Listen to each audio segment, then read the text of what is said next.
영생을 살고자 하는 인간의 욕망은 인류 탄생과 함께 시작됐다고 해도 과언이 아닐 만큼 오래됐습니다.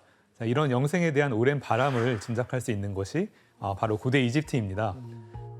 고대 이집트인들은 이제 죽음 이후에도 삶이 계속될 수 있다고 믿었고 때문에 이들은 현재의 삶보다는 죽음 이후에 영생하는 방법에 대해서 많은 고민을 했다고 합니다. 와, 신기하다. 그런데 영생을 위해서 미이라를 제작할 때 이제 반드시 지켜야 될 것이 있었어요. 자, 몸 안의 장기 중 이것만 그대로 남기는 건데요. 어떤 장기를 그대로 남겼을까요? 심장인가? 심장. 오, 너무 빨리 맞추셨는데요. 예. 네, 바로 심장입니다. 고대 이집트 종교에 따르면은 이제 사후 세계로 넘어가기 위해서는 이제 영생과 부활을 상징하는 오시리스 신이 있는데요. 오시리스라는 신이 심장의 무게에 따라서 선악을 판별했다고 합니다. 그래서 가볍다면은 영생을 누릴 수 있다고 믿었던 거죠. 교수님, 그럼 이 이집트인들은 네, 사후 세계는 뭐 어떤 식으로 돼 있는 거예요? 이들한테는? 예, 되게 좋은 질문인데요. 사후 세계에서는 현세에서 가장 좋았던 때에 이제 모든 것이 마련돼 있다고 믿었습니다. 그래서 세상을 떠난 이제 뭐 사랑하는 사람들도 있고 좋아하는 개나 고양이, 즐겨가던 장소 등 이제 현세에서와 똑같은 생활 환경에서 영생할 수 있다고 생각한 것이죠. 자, 그럼 여기서 이제 첫 번째 문제를 내겠습니다. 좋았어. 자, 이거는 이제 고대 이집트의 사후 세계를 묘사한 벽화인데요. 여기서 이집트인들이 이제 사후 세계에서 큰 행복이라고 여긴 이것은 과연 무엇일까요? 사후 세계에서의 큰 행복? 죽어서라는 거죠? 네, 정답. 규현 씨. 가장 큰 행복. 계속 먹는 거 아닐까요? 먹는 거. 뭔가를 먹는 행복. 오. 약간 비슷한 것 같은데 네. 오답입니다. 먹는 거와 비슷하다고요? 비슷한. 예, 정답. 예, 혜성 씨. 그러면 저기 사후 세계에서 계속 음주를 하는 모습이. 음주를. 네, 아쉽게도 오답인데요. 제가 힌트를 드리자면은 뭐 음주를 하는 것도 음식을 먹는 것도 이 활동과 관련이 있다고 합니다. 음식도 만들 수 있고 정답. 술도 예. 혜성 씨. 고대에는 네. 농경 문화가 발달했잖아요. 그래서 네. 농사를 짓는 행위? 혜성 씨 정답입니다. 에? 아, 농사가 행복이라고. 예. 노동 아니에요? 거기서 이제 막 수확물이 나오니까요. 그쵸. 죽어서 즐겁죠. 일을 예. 농사를 짓겠다고요? 예. 아니, 살아있을 때 농사를 잘 짓지 그랬어. 뭐 죽어서죠. 예. 고대 이집트인들이 이제 사후 세계에서 행복이라고 느낀 것은 바로 농사를 짓는 거라고 합니다. 왜? 소 끌고 다녀 밭 깔고 하네 진짜. 그들에게 이제 사후 세계는 현실 세계의 연장선상이었기 때문에 농사와 같은 일상적인 활동이 이제 죽어서도 계속 이어진다고 믿었던 거죠. 그게 유지가 된다고 예. 믿었구나. 다만 이제 사후 세계에서는 고단함 없이 농사를 지으며 이제 현세보다 비옥한 땅에서 이제 풍요를 누릴 수 있다고 여겼습니다. 아마 저 사진 보면은 되게 풍성하게 잘 자라 있잖아요. 그래서 그때 고대 이집트에 가뭄이라든가 홍수가 많았기 때문에 네. 아마 천국에서는 그런 가뭄 홍수 없이 그런 그냥 영원히- 뿌리는 대로 잘 자란다. 뭐 그런 느낌이 아니었을까. 예. 이처럼 이제 고대 이집트는 이제 죽음을 받아들이고 사후 세계에서의 영생을 준비해 나갔습니다. 그런데 이제 이렇게 고대에서부터 이어져 온 영생에 대한 욕망은 유럽을 비롯한 중세 시대를 휩쓴 한 사건으로 획기적인 변화를 맞게 됩니다. 영생을 위한 새로운 방법을 이제 찾게 된 건데요. 방법? 새로운 방법? 예. 바로 기독교가 이제 탄생하게 되면서 사람들이 이제 또 다른 방식의 영생을 생각하게 된 것입니다. 아, 구원받는 거. 예.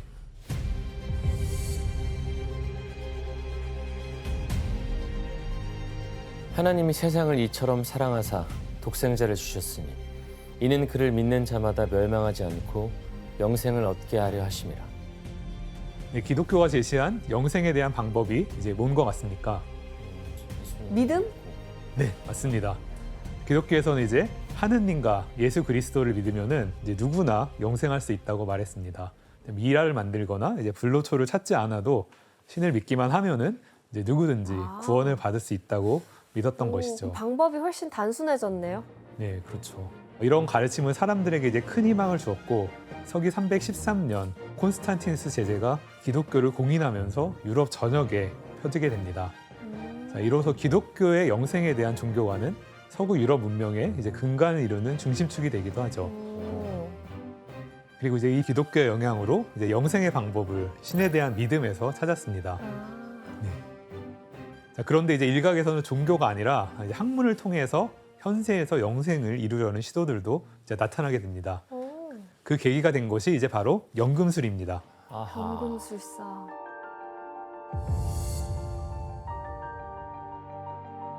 연금술은 물질의 특성과 이제 변환을 연구하는 학문으로요. 그 중에 대표적인 것이 납이나 구리 같은 금속을 황금으로 만들려는 시도를 포함하는 학문입니다. 그때 소희 씨가 나왔었나요? 아이작 뉴턴. 네. 그때 네, 그 연금. 뉴턴이 연금술에 맞아요. 정체에 있었다는 거 맞아요. 배웠었어요. 네, 연금술사들은 진짜 멋있어. 교수님, 근데 이 연금술이 영생이랑 무슨 관련이 있는 거예요? 연금술사들은 이제 금이라는 것은 시간이 지나도 녹슬지 않는 가장 완벽한 물질이라고 믿었습니다. 이에서 이제 연금술을 통해서 금의 변하지 않는 성질의 비밀을 알게 되면은 이제 부와 영예는 물론 이제 영원한 생명까지 얻을 수 있을 거라고 생각했습니다. 더럽게 녹슨 흔한 금속을 귀한 은이나 금으로 탈바꿈시킬 영약을 곧 손에 쥐게 될 것입니다. 또한 이 약으로 우리 몸의 모든 악을 몰아내 인간은 수세기 동안 살게 될 것입니다. 야, 이건 근데 좀 신기해, 얘는. 유수혜 씨, 연금술사들이 영생의 비밀을 풀고 금을 만들기 위해서 뭐 찾고 있던 게 있었다고요? 네, 연금을 만들려고 찾던 게 현자의 돌이라는 건데요. 들어봤는데? 게임에서. 그쵸. 그래서 그 현자의 돌이라는 거는 이제 만물로 변환이 가능해서 그거를 얻게 되면 영생도 얻을 수 있고 금도 얻을 수 있다 이렇게 알려져 있는데 프랑스의 연금술사 중에 한 명인 니콜라스 플라멜이라는 사람이 실제로 현자의 돌을 찾았다라고 얘기를 해요. 아, 진짜요? 그렇지만 사실 증거가 없어서 그냥 사실이 아니고 전설이다라고 생각하시면 될 것 같습니다. 네.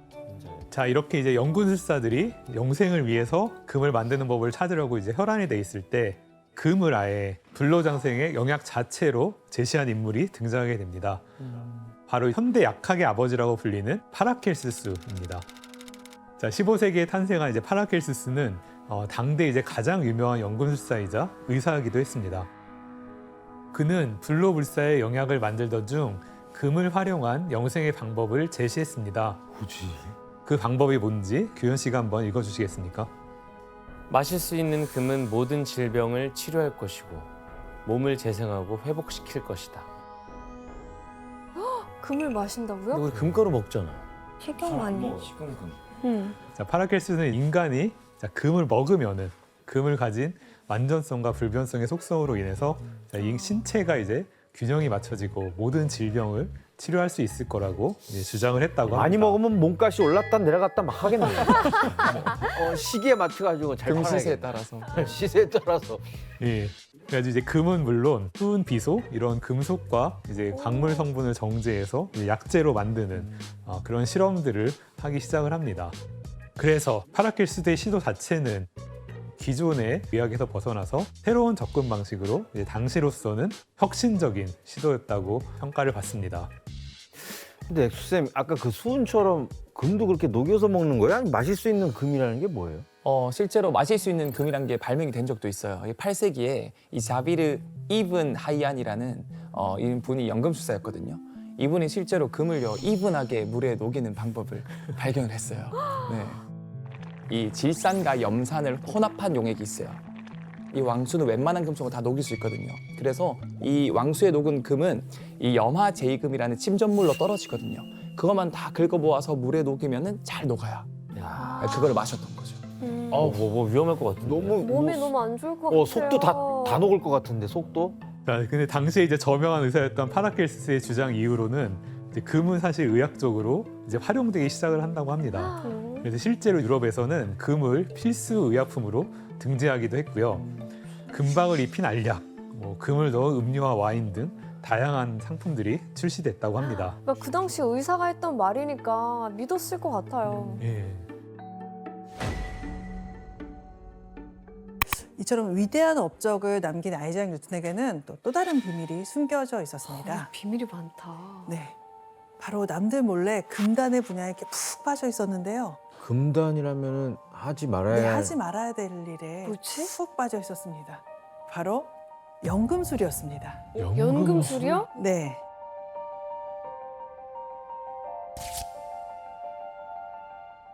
연금술이라는 건 간단하게 말하면 좀 흔하게 구할 수 있는 값싼 금속을 금이나 은으로 변화시키는 그런 기술이죠. 그거 되게 비과학적인 학문 아니에요? 지금의 입장에서는 비과학적이라고 얘기할 수 있지만 사실은 화학의 발전에 있어서 가장 중요한 공헌을 했던 것 중에 하나가 이 연금술 연구기도 합니다.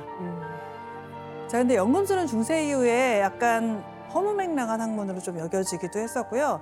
또 종교적으로도 약간 이단 취급을 이제 받는 경우도 있었어요. 그래서 워낙 철저하게 이제 몰래 연구를 했기 때문에 아이작 뉴턴이 이런 연금술에 심취해 있었다는 사실은 뉴턴이 죽은 후 약 200년이 지난 1930년대가 돼서야 비로소 세상에 알려지게 됩니다. 자료들로 밝혀졌구나. 네, 맞습니다. 뉴턴이 워낙 자료를 많이 남겨서 이거를 후손들이 받게 되는데 뉴턴이 죽은 다음에 캠브리지 대학 기증을 했었거든요. 근데 캠브리지 대학에서 이렇게 보니까 많이 울력했던 거 뭐 이런 자료들은 다 자기네가 가져갔어요. 근데 이상한 그림 있고 이상한 자료 있는 거는 다시 돌려줬습니다. 그래서 이 자손들도 잊고 지내다가 1930년대가 됐을 때 소더비 경매에 내놓습니다. 대박이다 이거. 그랬을 때 이제 그 소문을 들은 사람이 케인즈라고 하는 아주 유명한 경제학자가 그 소문을 듣고서요. 아이작 뉴턴의 그 원고가 나왔대 이러면서 이제 친구랑 같이 가서 되게 많이 사들여요, 경매에 가서. 그리고 나서는 딱 사람들 앞에 보여주면서 자, 지금까지 우리 뉴턴이 최초의 근대적 과학자라고 생각을 했지만 뉴턴은 최후의 연금술사입니다. 라고 이렇게 얘기해서 네, 최후의 연금술사라는 별명이 뉴턴에게 붙여지게 되죠. 연금술사. 새롭게 떠오른 블로불사의 재료는 이제 바로 피였습니다. 자, 연금술에서 이제 피는 단순히 체액이 아니라 이제 생명과 영혼을 지닌 신성한 물질로 여겨졌습니다. 일부 연금술사들은 이제 피가 생명력을 불어넣는다고 해서 이제 피를 블로불사의 재료로 사용하게 됩니다. 아, 피를 먹었구나. 아, 그때 무슨 생리혈도 마셨다는 얘기 들은 적 있는데? 아우 무슨 하는 거야? 그리고 이런 믿음은 이제 15세기 이탈리아의 저명한 연금술사이자 의사였던 마르실리오 피치노에 의해서 이제 더욱 힘이 실리게 됩니다. 피치노는 젊은 혈액이 이제 노인의 활기를 되찾을 수 있다고 이야기를 해서 이제 피를 마실 것을 제안을 합니다. 그리고 이제 피치노는 의사니까 이제 구체적인 방법도 이제 알려주게 됩니다. 노인들은 젊은이의 왼쪽 팔에 있는 거의 열리지 않은 혈관에서 1온스나 2온스의 피를 거머리처럼 빨아야 한다. 여기면은 근데 진짜 그 동맥 막 이런 거 맞아요. 그걸 먹으라는 거 아니 아니에요? 근데 하여튼 뭐 확인되지도 않은 거를 저렇게 얼마나 그 영생, 죽음에 대한 두려움이 컸으면 저런 것까지 했을까. 네, 1온스는 약 30ml 정도 되는 양입니다. 피치노는 신체 건강한 젊은이의 혈액을 약 30에서 60ml 정도 마셔야 한다고 주장을 했어요. 여기에 덧붙여 이제 피를 마시는 게 이제 불쾌할 수가 있잖아요. 네. 불쾌하다면 이제 피를 맛있게 먹는 법도 에이 전술. 설탕 타고 이런 거 아니에요? 거기다 어쨌든 약간 비리잖아요, 일단. 기본 네, 자체 네, 맛 네. 자체가. 얼음이랑 설탕 넣고 거기다가 이제 탄산수 넣어가지고 하이볼처럼 에이드. 블러드에이드. 네, 대략 비슷합니다. 예, 바로 이제 피에 설탕을 넣고 서서히 중탕을 해서 마시라고 합니다. 예. 맞네. 진짜 씨. 실제로 17세기 수도사들이 운영하던 프란체스코의 약국이라는 데서는 혈액잼 레시피를 소개하기도 했었어요. 잼? 네. 그래서 이제 그 혈액잼에 쓰이는 혈액이 조금 울긋불긋한 혈색이 좀 붉은 사람의 것을 쓰면 좋다 이런 얘기도 있었다고 합니다. 아, 잼을. 진짜 별. 아, 자, 이렇게 이제 피를 먹는 행위로 건강해지려는 시도는 이제 유럽 전역으로 퍼지게 됩니다. 와. 그래서 이걸 시도한 대표적인 인물이 이제 바로 교황 인노첸시오 8세였습니다. 이분, 교황이 그랬다고요? 네. 인노첸시오 8세는 68살의 나이로 사경을 헤매고 있었습니다. 하지만 죽음을 받아들일 수 없었던 그는 의사의 제안을 받고 젊은 피를 찾아 나섰습니다. 와, 진짜 저렇게까지 해야 되나? 그래. 자, 이때 교황은 이제 누구의 피를 선택했을까요? 또 어린 친구들 피겠죠. 그렇죠. 예, 바로 3명의 어린 소년들이었습니다. 저기 소년이 쓰러져 있네요. 죽은 거 아니죠? 설마. 그림을 보시면 아시겠지만 인노첸시오 8세는 소년들의 팔에 상처를 내고 그들의 뜨거운 피를 받아 먹었습니다. 이때 이제 엄청난 양의 피를 흘린 탓에 소년들은 그 자리에서 이제 죽었다고 에? 합니다. 아이고. 네, 물론 이제 교황 역시 피를 먹었다고 해서 살아남지는 못했다고 합니다. 자, 어이가 없네. 엑소쌤, 지금 피 때문에 사람을 죽인 건데 이런 방식으로 피를 구했던 거예요, 당시에는? 맞아요. 그때 당시에는 가장 쉽게 피를 구할 수 있는 방법이 그때는 이제 단두대로 사형을 당하는 분들이 많았어요. 길로틴. 그렇죠. 그래서 이제 이 사형장에서 대기를 하고 있어 수많은 사람들이. 왜냐하면은 목이 잘린 순간 피가 나올 때 그거를 판매를 했다고 그러고 그 정도로 그때 당시에는 피를 먹는 행위 자체가 영생 또는 장수로 이어진다라는 소문이 파다했었죠. 이때 뱀파이어가 나왔겠네 진짜로. 소설들이 다 이유가 있는 거였네. 교수님 이게 근데 사실 피를 먹는다고 건강에 도움이 될 것 같지가 않은데 실제 뭐 의학적으로는 어떤가요? 예, 당시 사람들의 믿음처럼 이제 피를 먹는 것은 이제 건강에 도움이 되지 않을 뿐더러 이제 오히려 여러 가지 부작용이 이제 나타날 수가 있어요. 대표적으로 이제 뭐 미생물이나 기생충의 감염에 위험이 있고요. 그렇죠. 혈액에는 이제 철분이 다량 포함되어 있기 때문에 이제 한 번에 다량 섭취할 경우에는 이제 철 중독 등이 발생할 위험도 있습니다. 진짜. 의사가 문제야? 아니면 뭐 누가 문제인 거야? 네. 이렇게 유럽에서 광범위하게 행해진 이제 잘못된 시도들은 이후 이제 과학과 의학이 발달하면서 점차 사라지게 됩니다. 대신에 이제 젊음과 건강을 유지하려는 이제 새로운 의학적인 시도가 이루어지는데요. 그 계기가 된 것 중에 하나가 바로 이제 내분비 연구였습니다. 내분비 연구.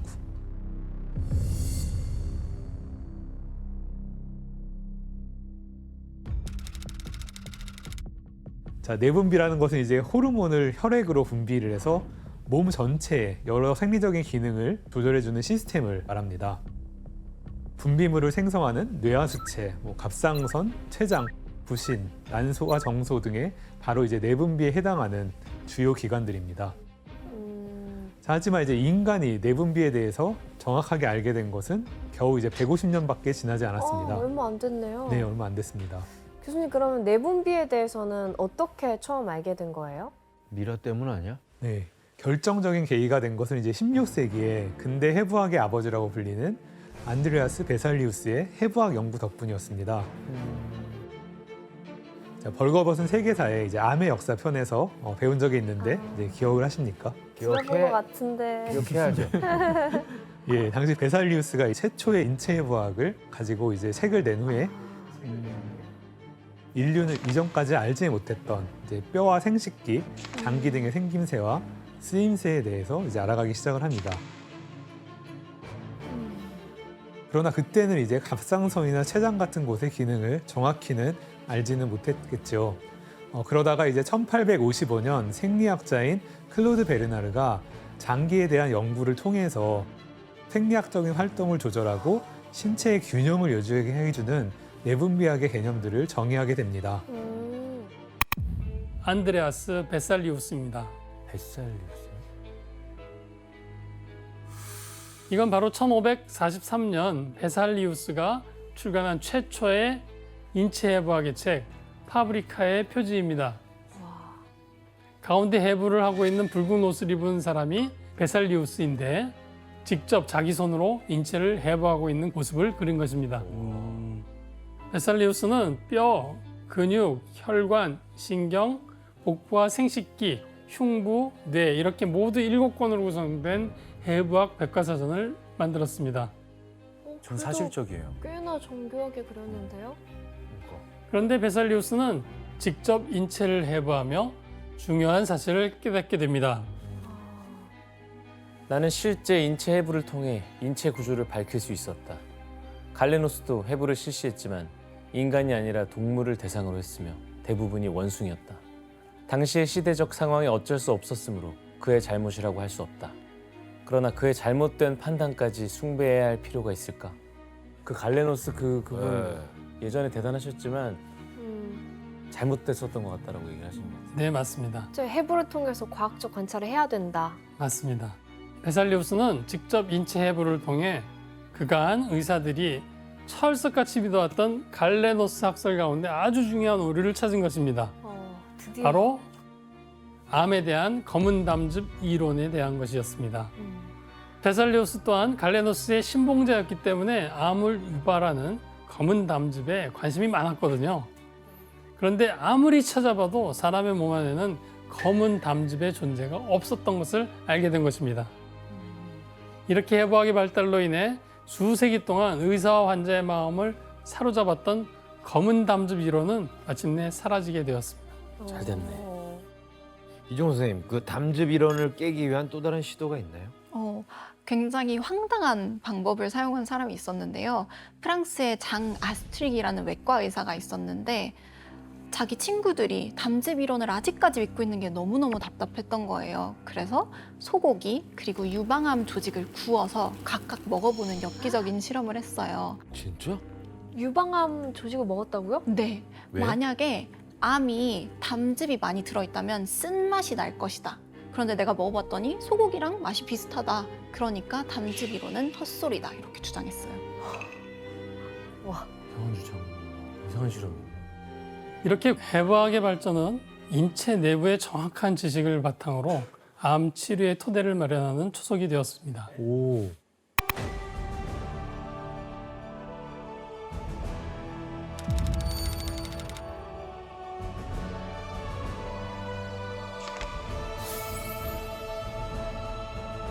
그리고 이후 1838년 암의 표본을 현미경으로 처음 들여다본 사람은 바로 독일의 의사이자 생리학자인 요하네스 뮬러였습니다. 뮬러는 자신이 본 것을 직접 그림으로 남겼는데 한번 볼까요? 뮬러가 암에 대해 뭘 알게 된 것 같을까요? 모양? 세포 모양? 붙어 있고 떨어져 있고. 바로 암세포가 여러 개가 뭉쳐서 덩어리를 이룬 게 암이라는 것을 눈으로 직접 보게 된 것입니다. 와, 이거 역사적인 발견인데 이거? 네, 맞습니다. 현미경의 발달을 통해 인류는 비로소 암이 체내의 세포에서 시작된다는 것을 처음으로 알게 된 것입니다. 또한 세포로 이루어진 암은 혈관을 통해 신체의 다른 부분으로 퍼질 수 있고 이게 곧 암의 전이를 일으킨다는 특성까지 알게 된 것입니다. 이렇게 암세포는 시간이 지날수록 몸에 이곳저곳을 돌아다니며 전이를 일으키는데 암 환자의 90%는 바로 이런 전이암으로 사망하게 됩니다. 그럼 박사님, 현미경의 발견으로 암 연구에 어떤 변화가 생겼나요? 현미경으로 뮬러가 암세포를 발견하면서 암 치료 분야에 획기적인 변화를 가져오게 됩니다. 이제 종양이 꼭 바깥으로 불룩 튀어나오지 않아도 몸 안에 생긴 암을 진단할 수 있게 된 것입니다. 이건 자궁경부에서 채취한 정상세포와 암세포를 현미경으로 본 모습인데 정상세포는 각 세포가 일정한 모양과 규칙적인 배열을 이루고 있는 반면 암세포는 일정한 형태가 없고 배열도 어지럽혀져 있습니다. 완전 똘똘 뭉쳐있네. 덩어리가 져 있네요. 맞습니다. 이렇게 암 발병이 의심되는 부위에서 조직을 채취해 간편하게 검사를 하는 방식으로 암세포를 판명할 수 있게 된 것입니다. 지금도 저렇게 하지 않아요, 근데? 맞습니다. 현재 우리가 암을 진단하기 위해선 먼저 조직 검사를 진행하는데 이것이 바로 19세기 뮬러의 시대에 성립된 방법입니다. 이렇듯 현미경을 활용해 획기적인 암 진단 체계가 도입되면서 암에 걸린 걸 늦게 알아채서 사망에 이르는 사례들을 수술로 미리 막을 수 있게 된 것입니다. 다행이다. 이렇게 겉으로 보이는 암의 종양을 제거하는 수술에 이어 몸 안의 암을 발견하는 것까지 가능해지자 의사들은 암을 치료하기 위한 새로운 방법을 찾아 나섰습니다. 암을 정복하기 위해 인류가 찾은 두 번째 방법은 바로 방사선 치료였습니다.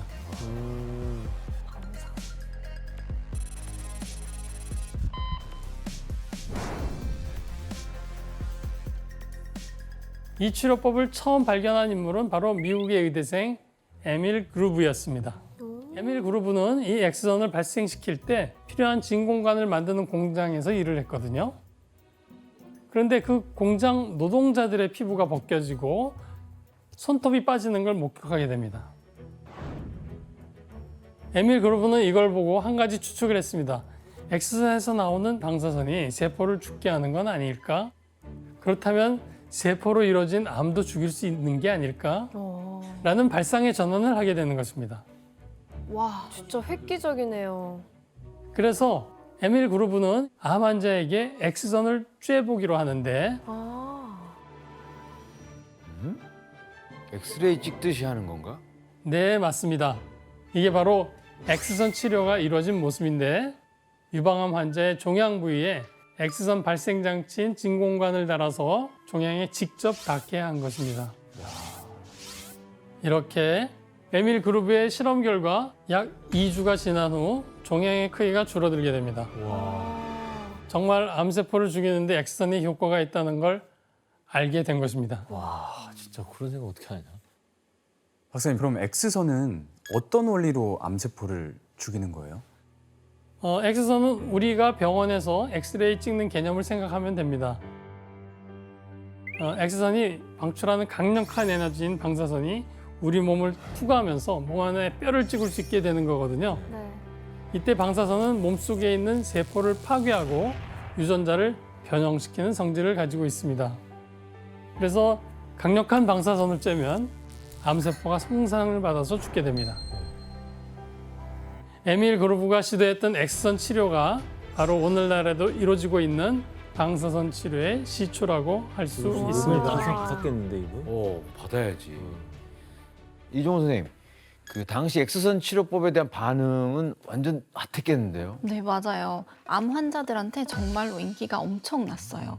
실제로 20세기 초반에는 유럽이나 미국에서 이런 X선 요법을 사용하는 병원이 폭발적으로 늘어났어요. 심지어는 사람들이 수술적으로 제거할 수 없는 암에도 적용할 수 있으니 암에 맞는 절대적인 치료법이다 이렇게 믿기도 했어요. 그러니까. 네, 이렇게 새롭게 발견된 암 치료법에 대한 기대감에 부푼 와중에 X선보다 더욱 강력한 방사선을 방출하는 물질이 발견된 것입니다. 예? 바로 세계 최초의 여성 노벨상 수상자였던 마리 퀴리 맞습니다. 마리 키리가 논문 주제를 고민하던 이때 전 세계의 과학계에서 핫한 주제로 떠오르고 있던 정체불명의 광선이 있었습니다. 이 광선은 사람들 몸을 통과하는 놀라운 현상을 보여줬는데요. 마리 키리가 주목한 정체불명에서는 바로 X선, 즉 엑스레이였습니다.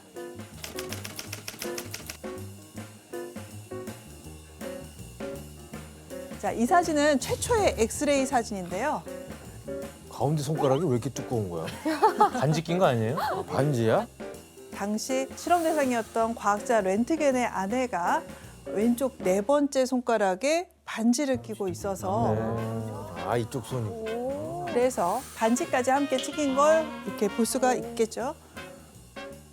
당시까지만 해도 이 X선이 왜 발생하는지 이 이유를 알 수가 없어서 그래서 정체를 모른다. 그런 의미에서 X라고 하는 X선, 엑스레이라는 그런 이름을 붙였던 거죠. 몰라서. 야. 이노진 씨 이때 네. 사람의 몸을 뭔가 들여다볼 수 있는 광선이 최초로 발견됐으니까 막 난리 났겠네요. 난리 났죠. 왜냐하면 1890년대 이 과학자들도 어느 물리화학적으로 뭐 정립될 건 다 정립돼 있다. 이래서 어떤 새로운 연구를 해야 되는 데서 막막했대요. 근데 렌트겐이 X선을 딱 발견하고 우와 진짜 얼마나 과학자들이 신났을지. 예. 또 의학적으로도 X선이 굉장히 큰 의미가 있던 게 뭐 총에 맞아서 뼈에 박힌 총알을 뭐 분간해내거나 팔을 접질렸는데 그 뼈를 맞추거나 하는데 워낙 또 큰 역할을 하다 보니까 그때 당시 수요가 굉장히 많았다고 합니다. 지금도 저걸 쓰는 거는 의학계밖에 없지 않아요, 근데? 그 짐 같은 거 안에 뭐가 들어있는지 공항 가시면 딱 사용을 공항. 하죠. 네. 검색대. 네. 검색 때도 이게. 자, 인류가 몰랐던 미지의 광선이 발견되자 전 세계가 여기에 굉장히 이제 열광을 하게 되죠. 그러자 X선처럼 아직 알려져 있지 않은 광선이 또 있지 않을까 하면 새로운 광선을 찾으려는 연구가 과학계에서 뜨겁게 진행되게 됩니다. 이때 맹렬하게 연구를 하던 물리학자 중에 한 명이 바로 베크렐이었습니다. 실험을 하던 중에 어떤 물질에서 X선과는 다른 그 새로운 광선이 나오는 것을 이렇게 보게 되는데요. 자, 이 놀라운 물질은 바로 우라늄이었습니다. 우라늄.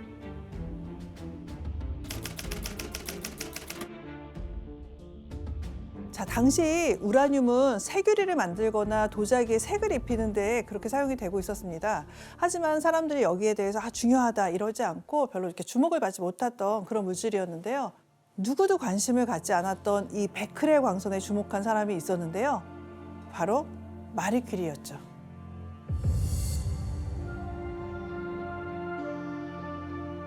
그래서 마리 퀴리는 주변에 자발적으로 이렇게 에너지를 방출하는 특별한 광선이라는 그런 새로운 이름을 붙이기로 결심을 합니다. 그게 바로 우리가 알고 있는 방사선에 해당이 되죠. 주변으로 자연 방사되는 선이라는 뜻에 해당이 됩니다. 또 방사선을 내뿜을 수 있는 그런 특별한 성질을 두고 방사능이라는 이름을 붙이게 됩니다. radioactivity. 교수님, 그럼 우리가 알고 있는 방사능, 방사선 이런 걸 처음으로 말을 만든 게 마리 퀴리였나요? 네, 맞습니다. 아주 중요한 사실인데요. 방사능이나 방사선이라는 말을 처음으로 만들어낸 사람이 바로 마리 퀴리입니다. 그래서 마리 퀴리를 방사능의 어머니라고 부르는 거죠. 마침내 광석에서 강한 방사능을 뿜어내는 화합물을 정제해내는 데 성공을 합니다. 고생해서 얻은 이 결과물 안에는 이전에 그 누구도 한 번도 본 적이 없었던 새로운 원소가 포함이 돼 있었던 거죠. 원소란 다른 물질과 섞이지 않은 가장 순수한 물질을 뜻하는 말입니다. 마리 퀴리는 이 원소에다가 자신의 조국 폴란드를 뜻하는 폴로늄이라는 이름을 붙이게 됩니다.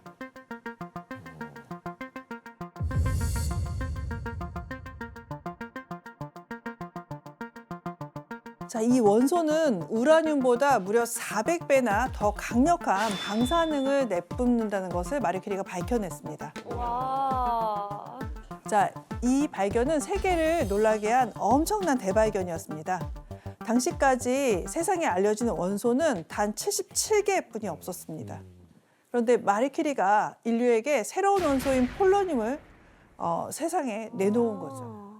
그렇게 해서 마리 퀴리는 소르본 대학 800년 역사 속에서 최초로 여성 교수로 이름을 알리게 되게 되죠.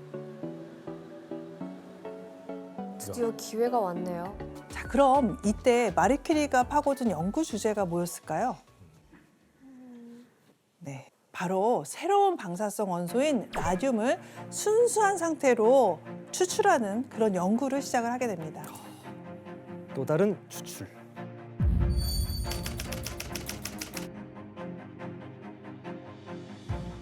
세상에 없었던 완전히 새로운 방사성 원소를 당시 2개나 발견을 해냈던 거죠. 하지만 당시엔 순수한 라듐 원소는 추출하지 못했고요. 다른 물질이 섞인 화합물 상태로만 라듐을 만들 수가 있었습니다. 그런데 이때 추출한 라듐 화합물은 한 가지 특별한 성질이 있는데 바로 어둠 속에서 은은한 형광빛을 내는 거였습니다. 야광. 이건 라듐이 아주 강력한 방사선을 방출하면서 생기는 그런 현상이었죠. 과학자 아인슈타인은 라듐이 엄청난 열을 거의 무한정으로 방출할 수 있다고 설명을 했고요. 그래서 태양이나 별의 그 놀라운 에너지의 정체가 바로 라듐 발견을 통해서 최초로 밝혀졌다라고도 이렇게 이야기를 할 정도였습니다. 근데 교수님 저 조그만한 저 고체 덩어리에서 뭐 어떻게 그렇게 어마어마한 에너지를 내뿜는 거예요? 그 라듐 같은 방사성 원소 내부는 이렇게 매우 불안정한 상태입니다. 그래서 언제든 이제 안정된 상태로 이렇게 변하려고 하는데 그러기 위해서 자기 안에 있던 입자랑 에너지를 바깥으로 다 이렇게 방출을 하게 됩니다. 이게 바로 라듐이 강력한 방사선을 내뿜는 그런 원리에 해당이 되죠. 또 방사선이? 네. 그런데 이렇게 엄청난 에너지 그리고 무궁무진한 가능성을 가진 라듐이지만 완전히 순수한 형태의 그 라듐을 추출하는 건 당시로서는 거의 불가능에 가까울 정도로 매우 힘든 일이었습니다. 그래서 몇 년에 걸친 연구 끝에 마리큐리는 0.1g의 순수한 라듐을 분리하는데 성공을 하게 됩니다. 와, 역시 의지의 상 드려야 돼. 마리퀴리. 짜릿해.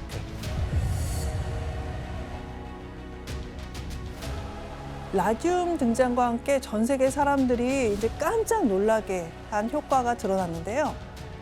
자, 대체 뭐였을까요? 에너지를 이렇게 방출하니까 뭔가 나쁜 세포들을 다 없애버릴 수 있는 힘을 갖고 있는. 네, 맞습니다. 바로 라듐이 암을 치료할 수 있다는 사실이 밝혀진 거죠. 아, 항암 치료에 쓰였어요? 네.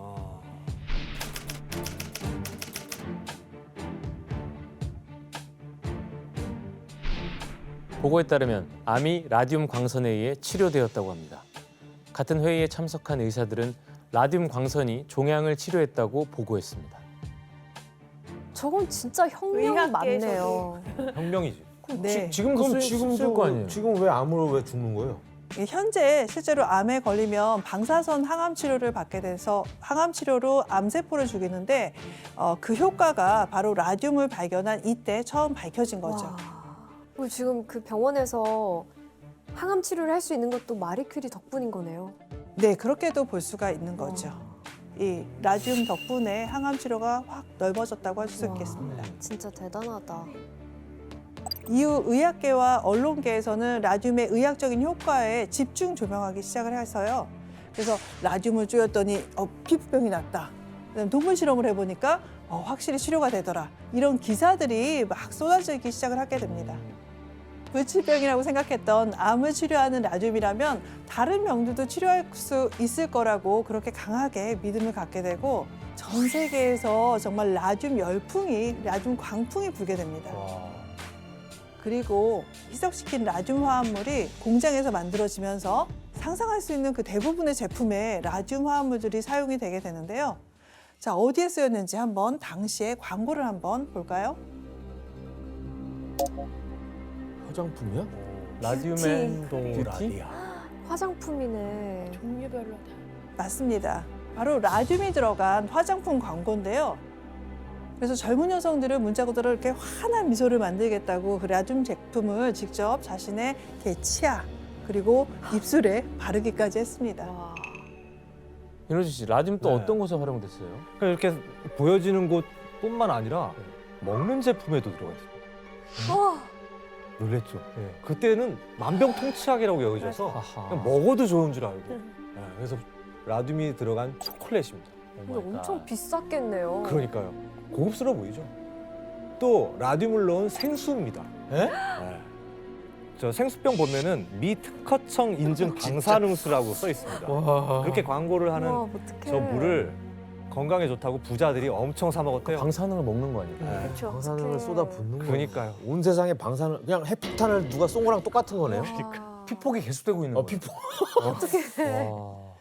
근데 어쨌든 이 라듐이 들어가면 선생님 이게 방사선을 내뿜는 거잖아요. 이게 위험성을 그냥 아예 전혀 몰랐으니까 사람들이 먹기도 하고 그랬던 거죠. 네. 지금이야 뭐 강한 방사능이 인체에 위험하다는 게 상식적으로 잘 알려져 있는 상태고 또 체르노빌 원전 폭발, 그다음에 후쿠시마 원전 사건 이런 게 언론 통해서 방사능 위험성이 무섭게 각인이 되기도 했었죠.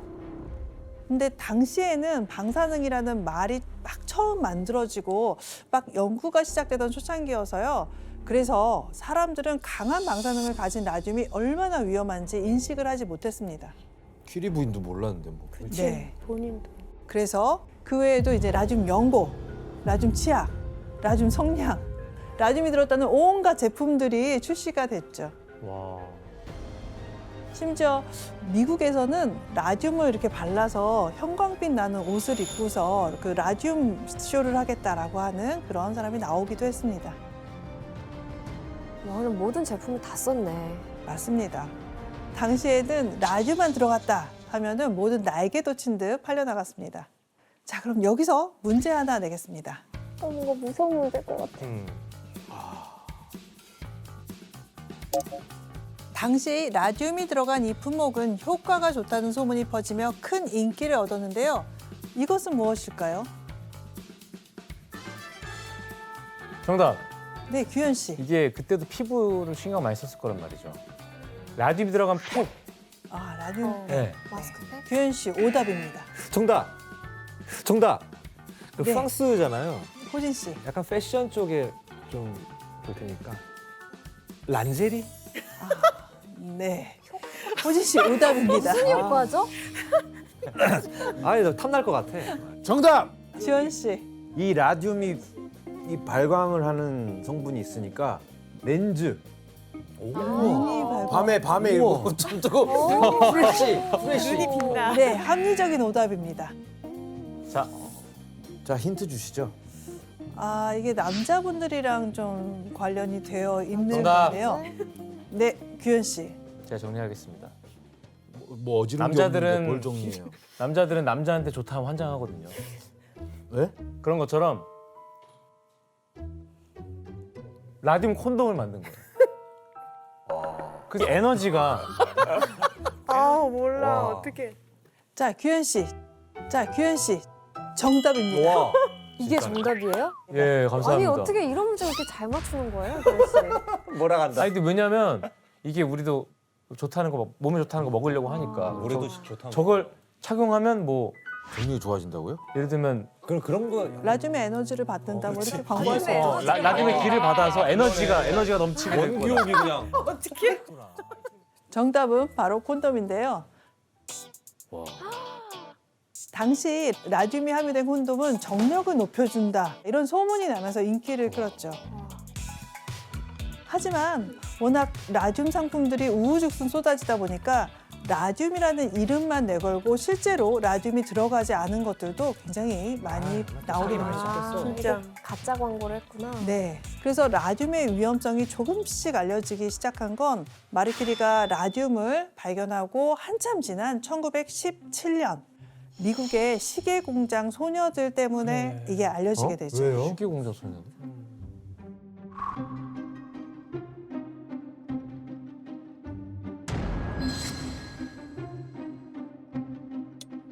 당시에 깜깜한 밤중에도 시계를 잘 볼 수 있도록 시계 바늘과 야광시계. 자판에 형광빛을 내는 라듐 페인트를 칠했습니다.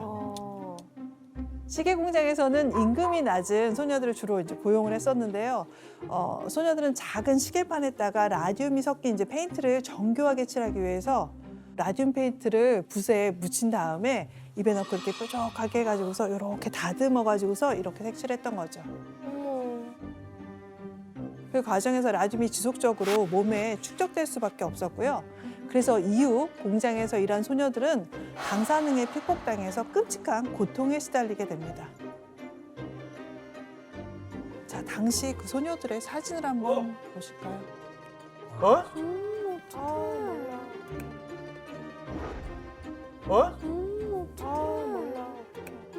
당시 한 소녀의 턱에서는 커다란 이렇게 종양이 자라났고요. 아유. 또 한 소녀는 무릎에서 거대한 암이 생겨서 다리를 쓰지 못하게 됐습니다. 너무 마음 아파. 이렇게 된다고요? 픽복되면? 네. 시계 공장에서 이런 일들이 연달아 터지고 법정 투쟁까지 이어졌지만 실제로 그 재판 결과는 너무 늦게 나왔고 사람들은 라듐이 얼마나 위험한지 그 유해성에 대해서는 계속 반신반의하면서 지내고 있었죠. 회사에서 인정도 안 하려고 그랬을 거예요. 자기 회사에서도 인정을 안 했고요. 그렇지, 암을 치료한다는 성질인데 그러니까. 저렇게 암이 생길 거라는 한순간에 건 말이 안 되니까. 나가니까. 맞습니다. 그러다가 1930년대에 벌어진 또 다른 사건이 세상 사람들한테 큰 충격을 안겨주게 되죠. 미국의 에벤 바이어스라는 한 사업가의 사례였는데요. 이 사람은 어느 날 이제 부상을 당해서 치료약으로 라듐 생수를 처방을 받았습니다. 그래서 그 라듐 생수를 이후 무려 4년간이나 매일매일 마셨다고 하는데요. 자, 이런 얼굴에 사람이 어떻게 됐을지 한번 사진으로 확인해 보시죠. 어떡해. 아, 저 지경 될 때까지 마셨다고? 말도 안 돼.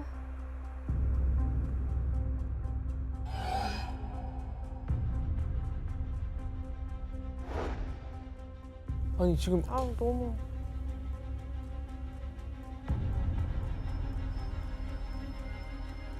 뭐가 어떻게 된 거지 이게? 어떡해. 턱이 날라갔네.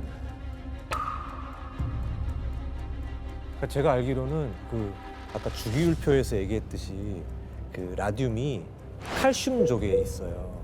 그럼 뼈에 영향을 많이 주는 그 족 원소들이거든요. 그래서 라듐이 특히 뼈에 더 치명적인 괴사를 일으키거나 뼈를 삭게 하고 구멍 뚫리게 하고 이래서 저런 그러니까 칼슘 대신 몸에 그게 그 축적되는 축적이 되는 거죠. 어우, 세상에. 네. 이 사람은 턱뼈에 암이 걸려서 결국 뼈가 아예 이제 부스러져 버린 건데요. 그래서 엄청난 고통 속에 결국 죽었다고 합니다. 나중에는 그 시신에서조차도 어마어마한 양의 방사능이 방출이 돼서 결국 이렇게 나부를 봉해서 묻을 수밖에 없었다고 하죠. 혹시 그러면 이런 여러 가지 사건들이 일어난 다음에서야 이제 위험성을 인지한 거예요? 네, 맞습니다. 이렇게 라듐 부작용이 밝혀지게 된 건 한참 후였습니다. 1930년대가 되어서야 라듐 공장 소녀들이 법적 투쟁에서 승리하면서 라듐의 위험성이 전 세계로 알려지죠. 그리고 이즘에 라듐이 든 제품들의 끔찍한 부작용도 수면 위로 올라오게 돼요. 그래서 당시엔 라듐이 가진 숨겨진 이면에 대해서 잘 몰랐던 거죠.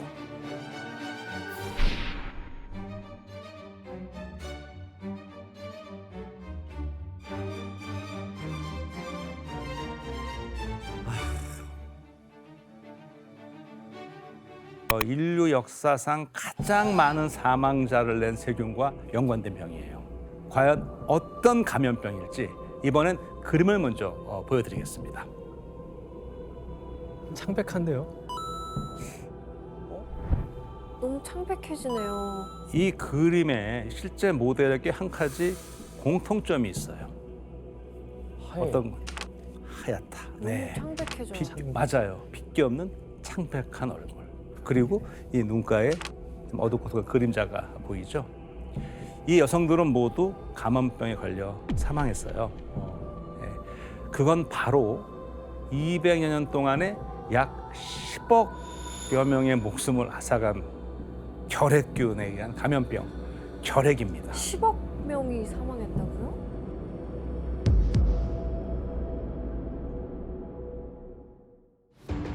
이런 이 결핵균이 약 1만 년 전쯤에 인체에 침투한 것으로 추정하고 있어요. 그래서 한센균과 함께 정말 오랫동안 인류를 괴롭혀온 이제 세균으로 꼽는데요. 그런데 이 결핵균이 특별히 좋아하는 게 있어요. 혹시 뭔지 감이 오세요? 네. 따뜻한 거? 따뜻한 거.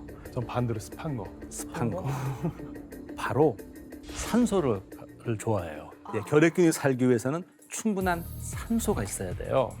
그래서 결핵균이 주로 이제 숨을 내쉴 때 공기로 비말이 나가잖아요. 그래서 이제 전파가 되는 거죠. 이 결핵에 걸리면 보통 폐결핵 증상이 나타나면 막 기침 당연히 심하게 하게 되고 오한을 느끼기도 하고요. 그리고 이제 뭐 식은땀을 흘리기도 하고 심하면 가래와 피를 토하기도 하죠. 결핵균은 이런 증상을 통해서 사람을 완전히 이제 정말 소모시켜서 극도로 쇠약한 상태로 몰고 가기 때문에 19세기엔 이거를 소모병이라고 부르기도 했답니다. 우창윤 선생님, 이 결핵으로 인해 나타난 증상이 또 있나요? 우리 몸의 신체에 못 가는 부위가 사실 또 없어요, 결핵균이. 그래서 뭐 임파선 같은 데를 가면요, 그냥 임파선이 좀 붓고 고름 나고 터지고 아프고 이런 증상들이 생기기도 하고요. 뼈로 가면은 결핵성 골수염이 나타나게 되는데요. 사진 한번 봐보실래요? 지금 이 사진이 고대 로마 시대의 도시인 폼페이에서 이제 화산 폭발로 사망한 남성의 예측뼈인데 척추 중 하나에서 특히 결핵성 척추염의 흔적이 좀 발견이 됐어요. 뼈들이 파여 있는 게 보일 거예요. 이 뼈의 뒤쪽이 깎아져서 납작해져 있어요. 이렇게 결핵균은 뼈의 침투에서도 뼈를 갉아먹고 뼈가 부러지게 하고 이걸 내려앉으면서 뭐 신경통이나 뭐 감각의 이상 등을 초래하기도 하고요. 또 결핵균은 뇌로도 가요. 뇌에서 이제 수막염을 일으키면은 뭐 굉장한 두통과 의식의 변화 그리고 뭐 사망을 초래할 수 있고 엄청 위험하구나. 뭐 다 가요. 야, 뭐 종잡을 수가 없는 놈이네, 이놈도. 교수님, 산업혁명 시기에 결핵균이 이렇게 확산이 된 이유가 있을까요? 이거는 자본주의에 대한 욕망에서 비롯된 감염병인데요.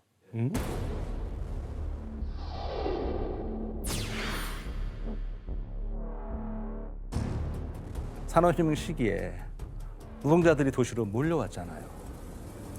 수많은 사람들이 비좁은 공장에서 오염된 공기와 먼지를 마시며 일했고요. 특히 산업혁명의 원동력이 된 석탄을 채굴 하는 광산에서는요.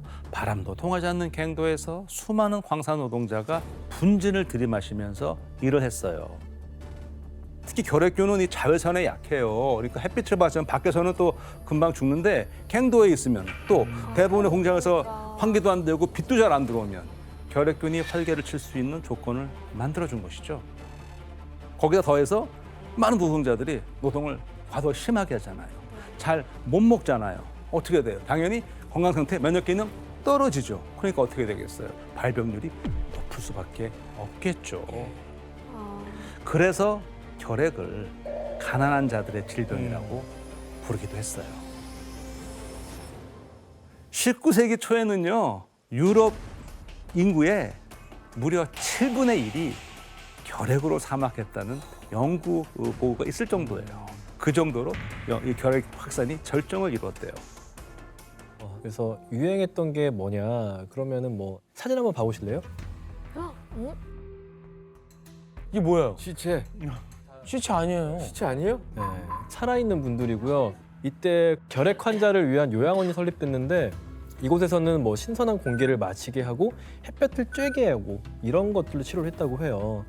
이게 뭐 균 자체를 사실 치료한 효과는 당연히 없었겠죠. 그런데 그 당시에는 정말 못 먹고 못 자고 했으니까 그나마 재우고 먹이고 했으면은 우리의 면역은 조금 더 좋아졌을 거 아니에요. 아마 그 정도 치료가 최선이지 않았을까 싶어요.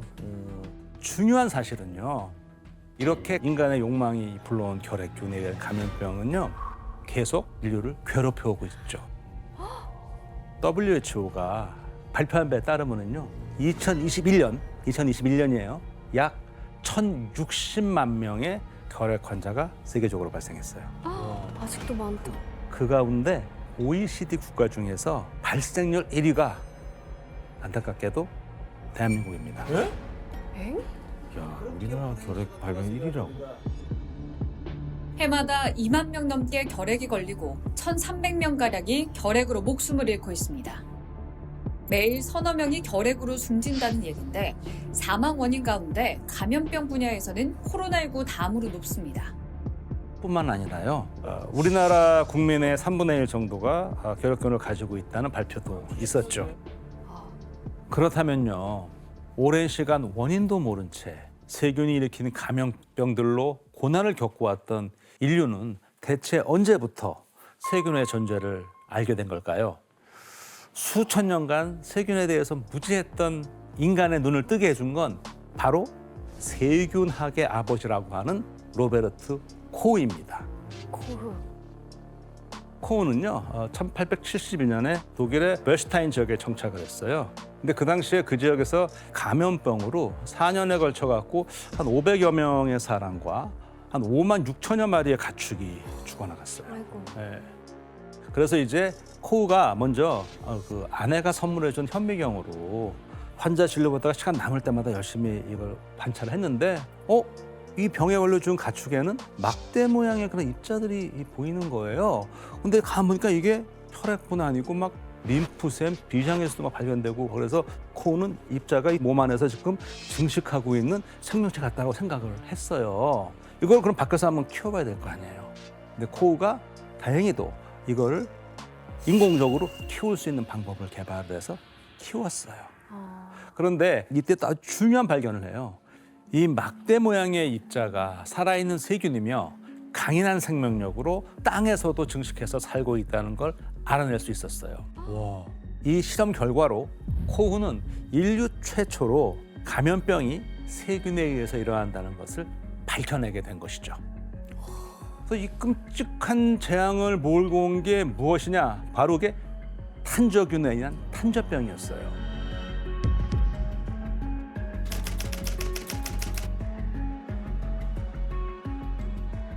탄저균은 이렇게 이제 막대 모양의 이런 세균인데요. 탄저병은 처음 그렇게 익숙하지 않은데? 탄저균. 탄저라는 뜻은요, 탄이 수탄자예요. 저는 이 등창이라는 뜻이니까 수처럼 검은 부스러미라는 뜻이에요. 탔다고? 예, 탄저균에 감염되면 이 피부에 이 젓갈색 돌기가 먼저 생겨요. 그러다가 이 돌기가 이제 물집이 형성이 되고 이 물집이 터지면서 딱지가 이제 검어지고 거의 막 부어지고 심각해지면 이제 결국 사망에 이르게 되는 그런 병이죠. 와, 세다. 그래서 이 코우가 이 일련의 실험을 통해서요, 1876년에 탄저균이 탄저병을 일으킨다는 이걸 밝혀낸 다음에요, 이어서 1882년에는 결핵균, 2년 뒤인 1884년에는 콜레라균 등을 차례로 이것들이 이런 병의 원인인 걸 다 밝혀내요. 그럼 이제 미신적인 게 진짜 많이 사라지겠네요. 그렇죠. 그래서 코우는 그 공로로 노벨 생리의학상을 받았습니다. 코우의 이런 발견 이후로요, 세균학 분야는 이제 엄청나게 발전을 하게 됩니다. 거기에서 드디어 20세기 최고의 발명품이라고 불리는 치료제를 손에 넣게 됩니다. 여기에는 또 결정적인 계기가 되는 사건이 있었어요. 바로 1차 세계대전입니다.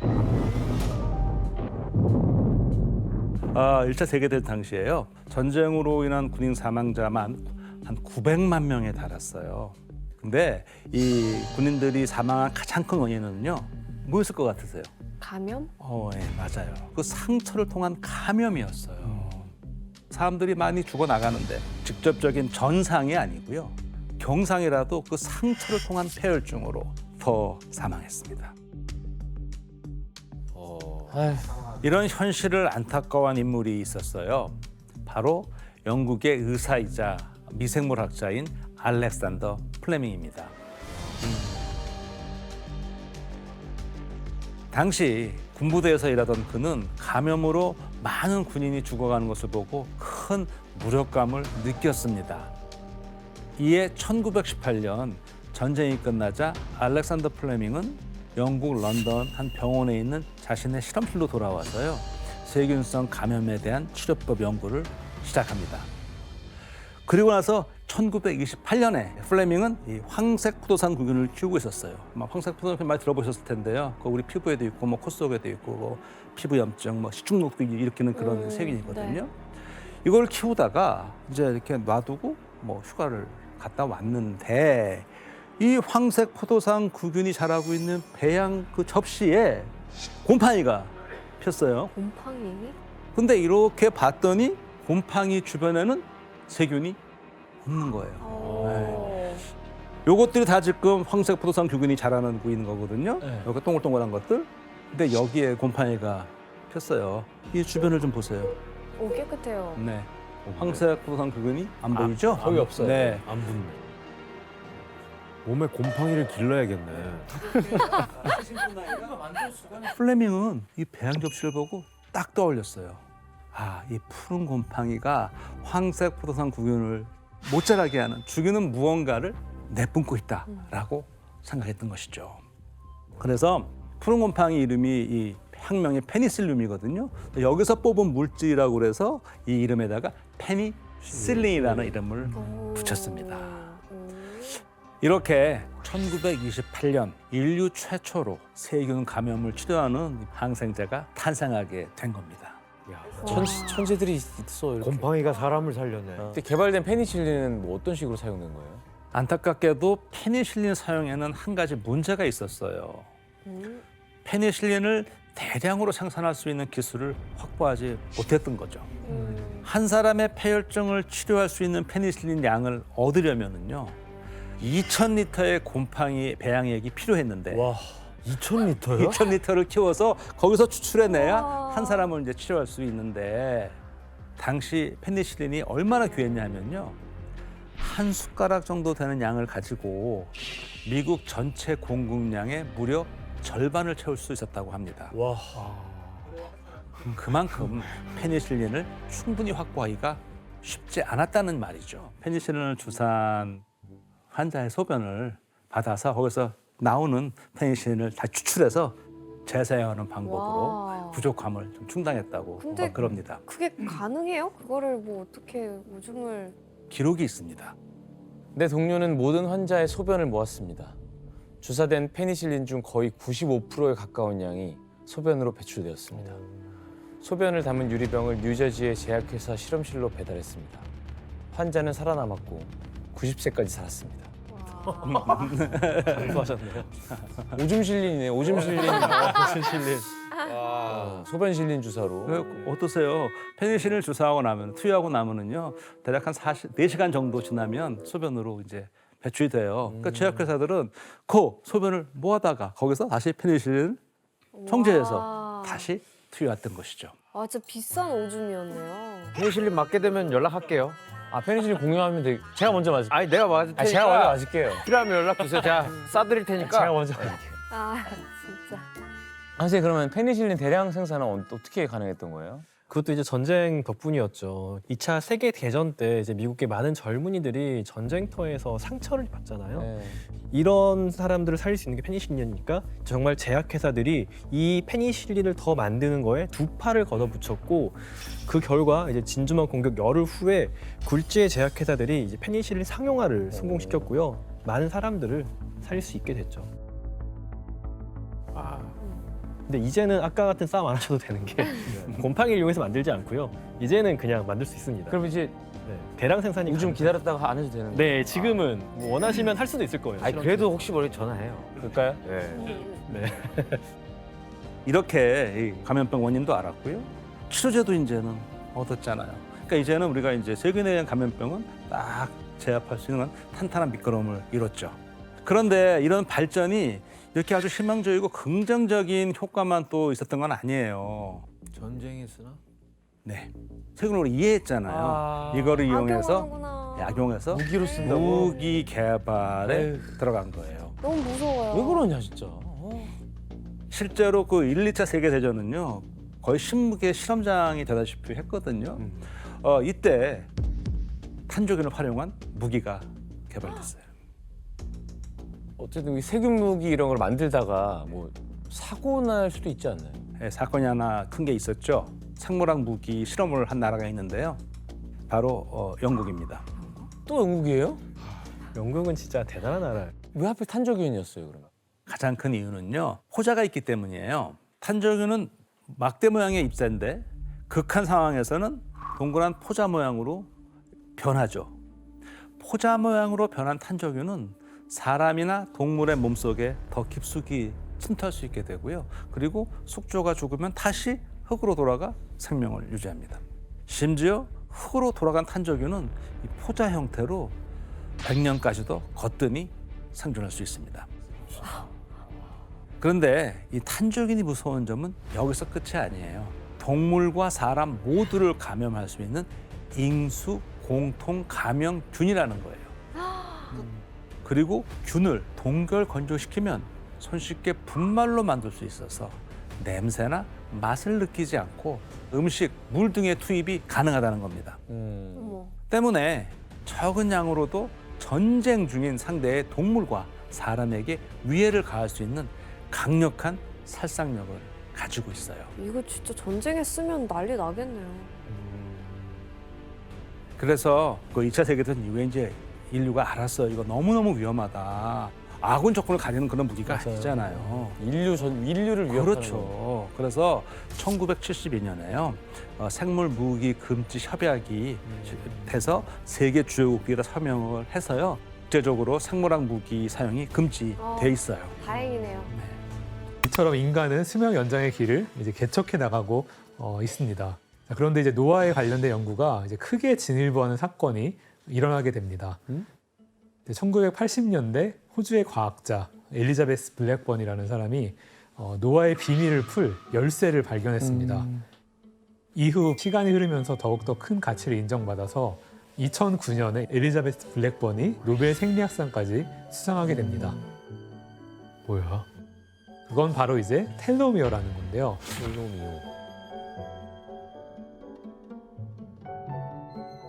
자, 그림은 이제 인간의 염색체인데요.